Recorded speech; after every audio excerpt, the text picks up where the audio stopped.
My name is Sarah Mitchell.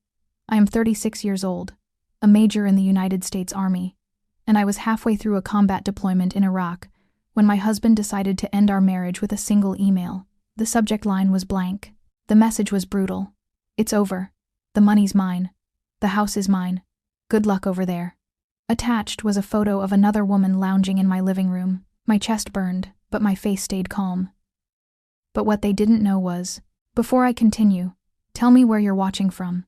And hit like and subscribe if you've ever been betrayed by family. Stories like mine remind us that betrayal doesn't just happen in whispers, it can hit like a bombshell. Stick with me, because what started with one cruel email turned into a war my husband never saw coming. I wasn't always Major Sarah Mitchell. Before the uniform, before the deployments, before the desert sand lodged itself into every crease of my skin, I was just a girl trying to survive in a house where discipline replaced affection.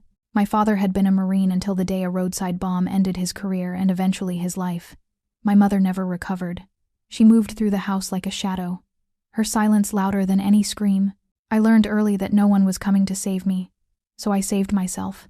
Dinner in our house was a silent drill. Forks clinked against plates, the clock ticked too loudly, and I stared at the roast chicken while my mother filled my younger brother's plate to overflowing. Mine was always just enough, not more, never more. Girls don't need extra, my mother muttered once, as though food had anything to do with gender. I swallowed the resentment with each bite. I didn't know it back then, but that lesson never expect fairness would matter later. At school, I excelled. Not because anyone pushed me, but because failure wasn't an option. I joined track, then debate team, then ROTC. I remember one crisp autumn afternoon, standing in uniform for the first time, the stiff collar scratching my neck. My mother hadn't bothered to show up, but I felt my father's presence like a phantom hand on my shoulder. That night, I promised myself I would carry the Mitchell name into something greater than the small life my mother seemed content to wither inside. By the time I graduated college, the Army wasn't just an option, it was the only path that made sense. Order, discipline, purpose. 3 things my childhood had lacked. But the Army also gave me something I hadn't realized I wanted. Belonging. For the first time, I wasn't just surviving. I was part of a unit. And that's where I met David.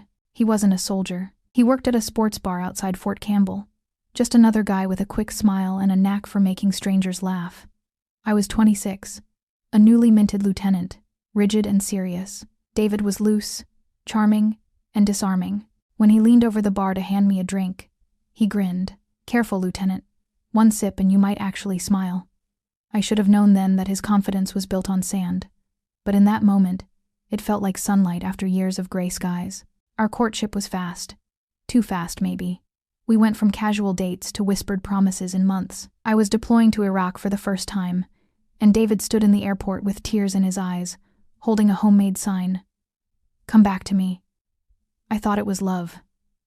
Real, enduring love. When I boarded that plane, I believed I was leaving behind a man who would anchor me while I faced war. The first deployment nearly broke me. Dust storms, mortars, the endless line of broken bodies in the field hospital. I stitched, I bandaged, I cut open chests and held hearts in my hands while chaos raged outside. Through it all, David sent letters funny, clumsy, full of hope. Packages with cookies that arrived crumbled, but still sweet. Every word was a rope pulling me home. When I returned after 15 months, he proposed with trembling hands and a ring that looked too big for his paycheck.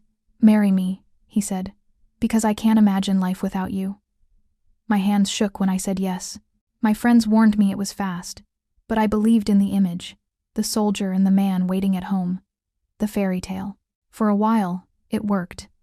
Our small house in Nashville felt like a dream compared to military barracks. We painted the walls together, argued over furniture, and made up with cheap pizza eaten cross-legged on the floor. He promised he'd figure out a career, that he had big ideas. I told myself time would iron out the wrinkles, but the wrinkles deepened. By my second deployment, the letters came less often. Instead of jokes, there were complaints. "The bills are piling up. I can't keep doing this alone." I sent more money than I should have, telling myself it was just the stress of separation. When I came home, I found him surrounded by half-finished projects. A garage full of failed startup equipment, receipts for things we didn't need. I swallowed the anger, convincing myself he just needed support, that marriage meant patience.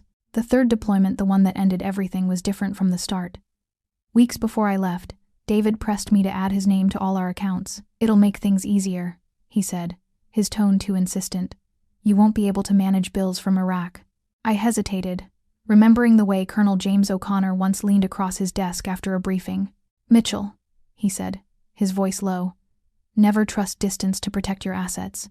Too many good soldiers come back to nothing." His words haunted me. That same week, I met quietly with a JAG attorney. We drew up documents, created a trust in my name, separated my military pay into protected accounts. I didn't tell David. I just smiled, handed him what looked like control, while keeping the real control where it belonged. At the time, it felt almost paranoid, but standing in the communications tent months later, staring at David's email, the smug words, the photo of Kara in my living room, I understood just how right O'Connor had been. I had given David just enough rope, and now he was about to hang himself with it. The years between my second and third deployments were supposed to be our golden years, but they felt like sand slipping through my fingers. On the surface, we looked like a normal couple. Barbecues in the backyard, photos at Christmas with me in my dress blues and David smiling proudly beside me. Friends thought we had it all. But cracks had already formed. David never found steady work. He drifted between half-baked schemes, landscaping business, consulting for a friend's car dealership, an attempt at writing a sports blog. Each venture started with excitement, promises of financial independence, then ended with debt and excuses. The market wasn't right. The investors pulled out. "I just need a little more time." I was the steady one. Always the paycheck, the insurance, the benefits. At first, I didn't mind. I was proud of my career, proud of serving. But after a while, the weight of being the only anchor grew heavier. Sometimes, when I got home late from the hospital after long shifts, I'd find him sprawled on the couch, beer in hand, the glow of the TV reflecting off his face. He'd mumble a distracted "hey" without looking up, and in those moments, I felt like I was the one intruding into his life, not the other way around. One memory sticks with me like a shard of glass. Thanksgiving, 3 years before the email. I had just returned from a month of field training in Texas. I roasted the turkey myself, decorated the table, even dug out the fancy dishes we'd gotten as wedding gifts but rarely used. David's brother came over, bringing his fiancée perfect hair, expensive dress, a diamond so big it caught every light. Halfway through dinner, David leaned back in his chair and smirked. "Guess who's finally making more than me? Sarah's basically the man of the house." Laughter around the table, even from his brother. My cheeks burned hot, but I forced a smile and excused myself to refill the wine glasses. In the kitchen, I gripped the counter until my knuckles turned white. I didn't know it back then, but that humiliation, the way he weaponized my strength, would come back to haunt me later. After that, little resentments piled up like bricks. The car I bought for him that he left neglected in the driveway. The credit card bills with charges I didn't recognize, electronics, dinners, even jewelry. Whenever I confronted him, he'd grin, hold up his hands. "Relax, babe. I'll handle it. You worry too much." But I had seen enough in combat zones to know that worry saves lives. There were moments, though, that tricked me into believing. The way he held me after my friend Maria was killed by a roadside bomb. The night he surprised me with a weekend trip to Asheville, a rare glimpse of the man I thought I had married. It was those moments that kept me from walking away when I should have. Hope can be more dangerous than hate. My brother Chris saw through him. Chris was 6 years younger, a Nashville cop with a sharp nose for trouble. He never liked David. "He's lazy, Sarah," he said one night after a family barbecue, leaning against his patrol car. "Always looking for shortcuts. Guys like that don't change." I brushed him off, told him marriage was work, that I could handle it. But I remembered his words later, when everything collapsed. The final year before my third deployment was the tipping point. David grew restless, resentful. He joked about being a house husband, but the bitterness bled through. He started staying out late, always with vague explanations, meeting friends, networking, working on a new opportunity. I'd sit alone in our quiet house, the hum of the refrigerator filling the silence, staring at my phone waiting for a text that never came. One night, past midnight, I smelled perfume on his jacket when he tossed it carelessly over a chair. Not mine. Sweet, cloying, cheap. My stomach twisted, but I said nothing. I was weeks from deployment, and I told myself I couldn't afford the distraction. But inside, a cold awareness settled. Something was coming. Before I left for Iraq, David pressed harder about the accounts. "Just put everything in both our names," he said, his voice almost pleading. "If something happens to you over there, I'll need access." His eyes darted away as he spoke, a flicker of guilt I didn't miss. I smiled, nodded, and the next day went straight to Colonel O'Connor. O'Connor had been through his own divorce years earlier, his wife emptying accounts while he was deployed. "Mitchell," he said, voice low and steady, "prepare for the worst, even if you hope for the best." He gave me the name of a civilian lawyer. He trusted Janet Cole, and within days, my finances were restructured. The trust was ironclad. On paper, David had access. In reality, he was fenced out. I didn't tell a soul. Not Chris, not even Janet knew the full story. It was my secret weapon, buried deep. That's why, when the email arrived months later, it didn't shatter me the way David had hoped. I remember sitting in the comms tent in Iraq, fluorescent lights buzzing overhead, the taste of dust still on my lips. I opened my laptop, saw the subject line, "It's over." Inside, 17 words, cold, final. "I've moved on. The money's mine. The house is mine. Good luck over there." Attached, a photo of a girl, Kara, though I didn't know her name then, lounging on my couch, her bare feet on my coffee table, wearing my necklace. Shock hit me first, then heat rising in my chest, then something sharper, not despair, strategy. David thought he had gutted me. He thought the distance and the desert would keep me powerless. But what he didn't know, what no one knew, was that I had been preparing for this battle long before his betrayal ever reached my inbox. As the generator hummed and the smell of diesel filled the air, I closed my laptop and walked outside into the Iraqi night. Above me, the stars burned bright against the black sky. For the first time in years, I felt utterly certain. David had declared war on the wrong woman. When the dust of shock settled, I knew better than to rush. In war zones, the first instinct can get you killed. You pause, breathe, study the terrain. My marriage was no different. David thought he had struck a fatal blow. Instead, he had just lit the fuse. 3 nights after the email, I sat in the dim light of my bunk with my laptop balanced on my knees. I dug through our joint account history. The withdrawals were worse than I expected. Not just the $50,000 I'd noticed before, but a steady bleed over months: cash advances, wire transfers, credit card charges, jewelry stores, bars, electronics. It wasn't recklessness. It was systematic plunder. Buried among the transactions, I saw one that made my chest tighten. Crown Jewelers, $12,800. I scrolled further and found the photo Kara had posted on social media, a grainy selfie, her manicured hand outstretched, flashing a diamond ring. My ring. The one the Army had awarded me when I received the Bronze Star. Custom made, engraved with my service number. She had no idea what she was flaunting. But I did. It wasn't just theft. It was desecration. I forwarded the screenshot to Janet Cole, my civilian lawyer. She wrote back within an hour.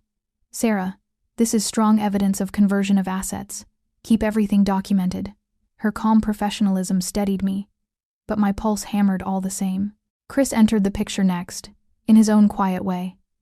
An anonymous message popped into my inbox. "Check account 5029.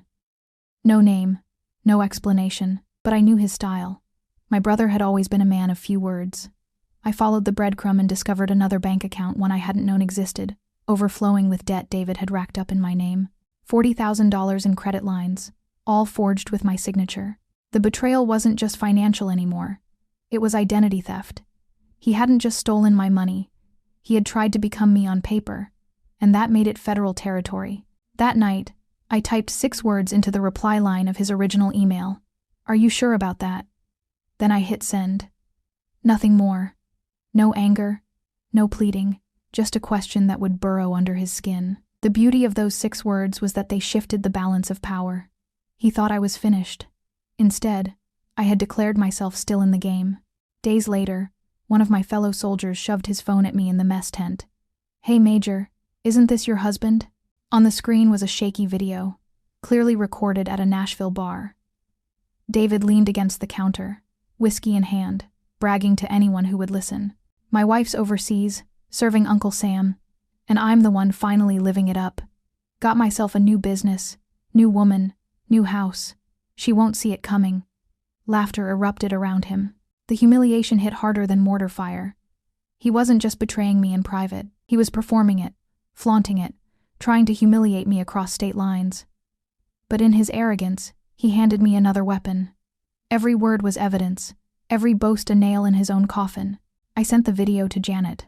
Her reply, "This is gold. Public bragging about fraudulent assets will strengthen your case. Hold on to it." Meanwhile, Kara paraded through social media like a queen in borrowed jewels, posing in my kitchen, clinking champagne glasses with David, even posting a photo of herself in my uniform jacket too big for her shoulders, sleeves dangling past her wrists. The caption read, "Mrs. Mitchell, reporting for duty." My hands shook when I saw it. That uniform represented lives I'd saved, comrades I'd buried, blood soaked into desert sand. To see her treating it like a costume for cheap laughs, it was almost unbearable. Almost. But anger, when you're trained right, becomes fuel. I screenshotted everything, compiled it into neat folders. Evidence, ammunition. By week 3, the wheels of law were already grinding forward. Janet worked the civilian side, while Major O'Connor put me in contact with Special Agent Parker from the FBI's Financial Crimes Division. His first words on our satellite call were clipped. No nonsense. "Captain Mitchell, we take cases like this very seriously. I'll need every shred of documentation you've got." I smiled coldly, though he couldn't see it. "Agent Parker, you'll have more than you expect." Agent Parker's voice cut through the static of the sat phone. "What you're describing isn't just marital misconduct, Major. It's wire fraud, identity theft, theft of government-protected assets. We're in felony territory." I closed my eyes, letting the words sink in. Felony. Prison. David thought he had stripped me of everything, but in reality, he'd stripped himself. As I gathered more evidence, the picture became darker. David wasn't just draining bank accounts, he was forging loan documents using my service credentials. A car loan for a luxury SUV he drove around town like a trophy. A second mortgage on the house, obtained with forged papers. I imagined him behind the wheel, Kara's laughter spilling from the passenger seat, while every mile he drove dragged him closer to a federal cell. The irony made me want to laugh, but my jaw stayed clenched tight. One evening, I scrolled through Kara's Instagram feed again. A photo stopped me cold. Her hand resting casually on our granite kitchen counter, a diamond sparkling on her finger. Not just any diamond, my military service ring engraved with my unit number, awarded after a bloody ambush outside Fallujah. The symbol of brothers and sisters I had lost. To her, it was just a shiny trinket to flash online. I felt my pulse pound in my ears. I whispered to myself, "You made a mistake, David. You thought this was yours to give." I saved the image, sent it straight to Agent Parker. His reply came minutes later. "That ring is federal property, awarded as part of your service. We'll add theft of military honors to the charges." The walls were closing in on him, though he didn't know it yet. Chris, my brother, found his own way to help. One night, I received another anonymous tip. "Garage locker. Unit 17. Check it." I knew it was him. He didn't want to be in the spotlight, but he'd been watching, digging. Through Janet, I arranged for investigators to visit. What they found was staggering. Piles of unopened electronics, luxury watches, receipts in my name. A hoard of stolen goods, funded with forged credit. David had turned a rented garage into his own personal vault of evidence. I sat back on my bunk when the photos came through. Boxes stacked to the ceiling, Kara posing beside a flat-screen TV like it was a prize. Each item a thread in a noose he'd tied around his own neck. By then, his arrogance was impossible to miss. Videos surfaced of him bragging in bars. "My wife's over there patching up soldiers, and I'm finally living free. She thinks she's the hero, but I'm the one winning." Winning. That was the word he used, as if betraying me was a competition, as if stealing from a deployed soldier made him victorious. Every time I replayed those clips, I thought about the men I'd treated in field hospitals, the blood soaking my gloves, the prayers whispered into helmets. That was real battle. What David was playing was a rigged game, and he was about to lose. The final straw came from Kara herself. She live-streamed from the bar where she worked, champagne glass in hand, boasting to her friends. "David's setting up his own company, big money coming in. We're gonna be untouchable." Untouchable. She had no idea how wrong she was. I captured the video, sent it to Janet. Her response? Every word she said in public strengthens the record. Keep it coming. The more they flaunt, the deeper they sink. By the 6th week, the case file was thick enough to crush him. Parker confirmed federal warrants were in motion. The timing was meticulous. Assets frozen, accounts traced, every fraudulent line item documented. All I had to do was wait for the hammer to fall. That night, I opened my laptop and pulled up David's email again. The money's mine. The house is mine. I read the words slowly, almost savoring them, then I whispered into the empty tent. Are you sure about that? For the first time since this nightmare began, I felt a cold smile tug at my lips. The war he had started was almost over, and the battlefield was tilting entirely in my favor. The morning of the raid broke hot and sharp in Nashville.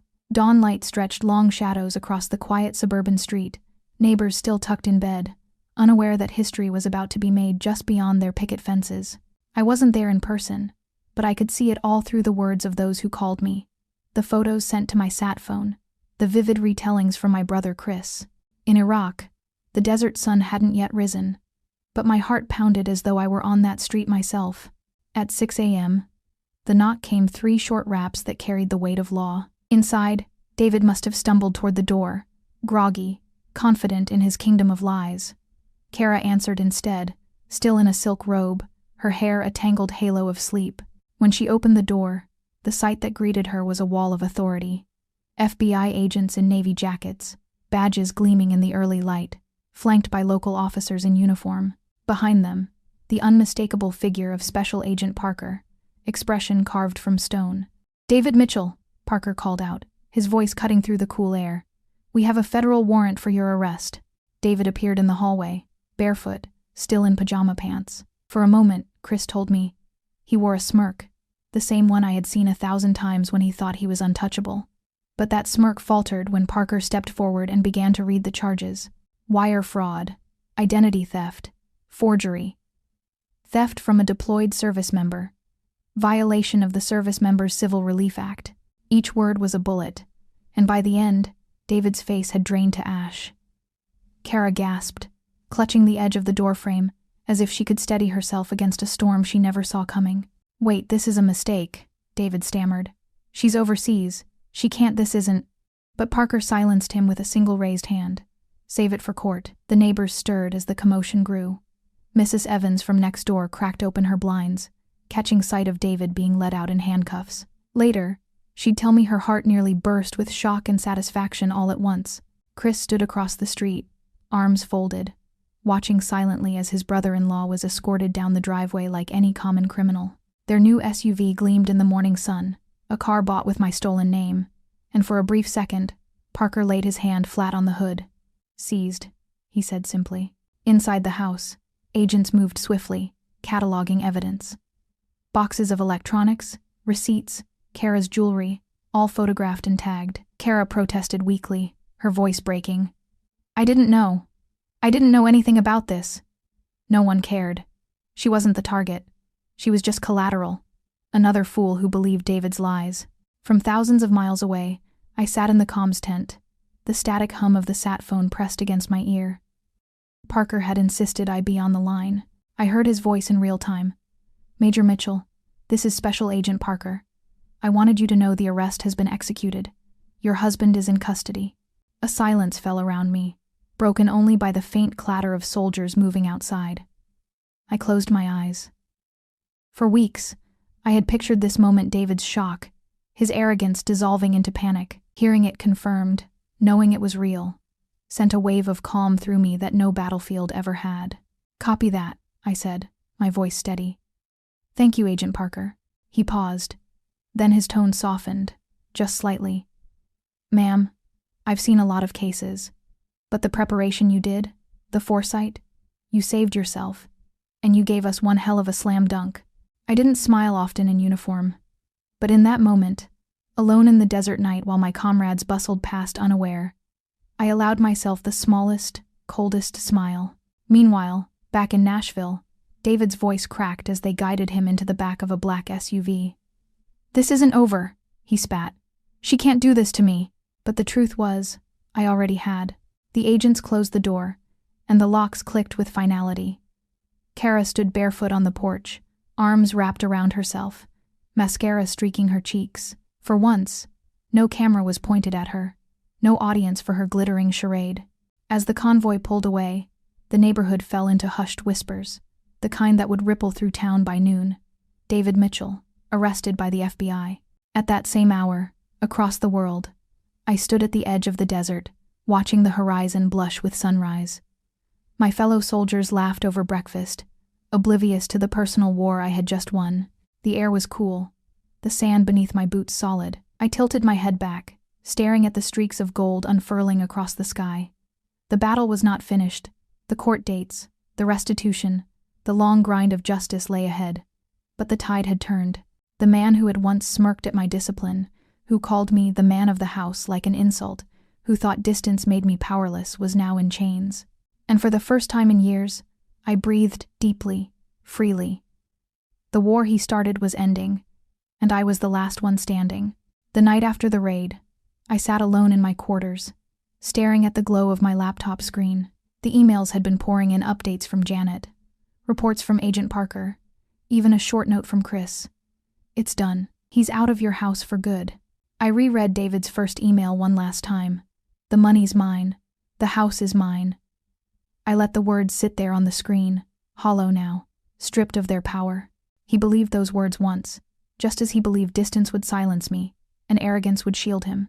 What he didn't understand was that I'd been preparing for this battle long before Kara ever set foot in my living room. Colonel O'Connor's warning. The trust I had signed quietly with Janet. The meticulous way I'd built barriers around every account, every property, every piece of my life. He thought he had destroyed me. But all along, he'd been moving inside a cage I had already built. Every transfer, every forged signature, every purchase with my stolen name. It was all ammunition I had handed to the law on a silver platter. There was satisfaction in that thought, not the hot, bitter kind that fades. This was colder, precise, a victory measured not in screams or tears, but in the slow, inevitable weight of consequences. I imagined David sitting alone in a federal holding cell, the walls painted that dull, institutional gray, fluorescent lights buzzing overhead, the smirk gone, the bravado gone, only the sound of his own breath echoing back at him. As for Kara, she would vanish. Girls like her always did when the shine wore off. Maybe she'd learned something, maybe not. It didn't matter. She was never the real enemy.